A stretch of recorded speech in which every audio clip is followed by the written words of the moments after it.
ব্যারাকপুরের একের পর এক ব্যবসায়ীকে টাকার জন্য হুমকি ফোন করছে দুষ্কৃতীরা। এমনকি ব্যারাকপুরের গাড়ি ব্যবসায়ী অজয় মণ্ডলের উপর ইতিমধ্যেই হয়ে গেছে হামলাও।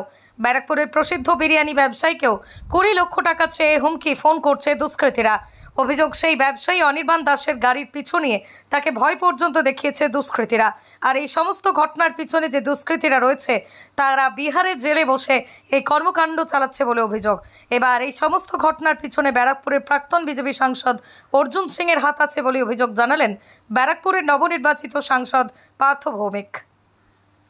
তার দাবি, অর্জুন সিং হেরে গেছেন, তারপরেও ব্যারাকপুরে গুন্ডা রাজ চালিয়ে যাচ্ছেন, তাই হুমকি ধমকানি চমকানি চলছে। আর অর্জুন সিং ব্যবসায়ীকে মারার জন্য দুষ্কৃতীকে টাকা দিয়েছেন। বুধবার রাতেই দিল্লি থেকে ফিরে পার্থ ভৌমিক সাংবাদিকদের মুখোমুখি হয়ে আরও দাবি করেন যে দুষ্কৃতীরা নাকি ব্যবসায়ীকে হুমকি ফোন করার সময় বলছে। অপরদিকে বৃহস্পতিবার সকালে নিজের বাসভবনে বসে অর্জুন সিংয়ের পাল্টা দাবি, বিরিয়ানি ব্যবসায়ী অনির্বাণ দাসকে আমি চিনি না, সেখানে আমার যোগ থাকবে পার্থ ভৌমিক বলে দিচ্ছে। তার আরও দাবি, পুলিশ সব জেনেও যা ইচ্ছে করে আসল অপরাধীদের গ্রেপ্তার করছে না।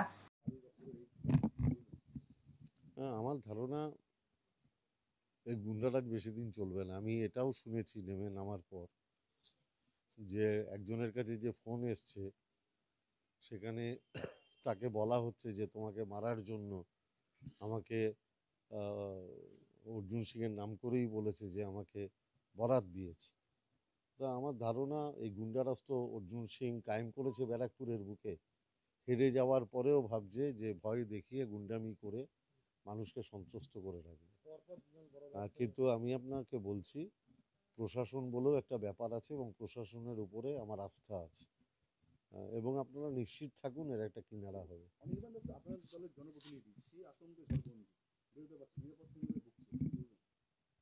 না, আমি ওকে পুলিশকে যা বলার বলেছি।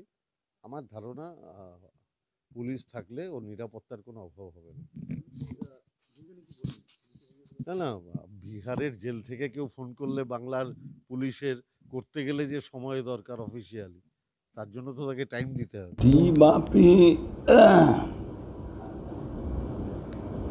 ডি বাপি হোক বা দাদা বৌদি হোক বা অজয় মণ্ডল হোক বা আর যারা, এই যে পার্থ ভৌমিক দেখলাম একটা বয়ান দিয়েছে কি এদেরকে সবাইকে গুন্ডারাজ শেষ করাতে প্রতিশ্রুতি দিয়ে আগেও গুন্ডারাজ কায়েম রেখেছিল, এখনও তার গুন্ডারাজ কায়েম রাখছে। পুলিশের ভূমিকাটা কি? যাদেরকে পয়সা চাওয়া হচ্ছে তারা কারা? তারা এই যারা পয়সা চাইছে তাদের কন্ট্যাক্টম্যান। আজকে তারা পয়সা এদের সঙ্গে এদের হয়ে তারা সব ব্যবসায়ীদের ফোন নম্বর জোগাড় করেছে, দিয়ে দেয় ওদেরকে।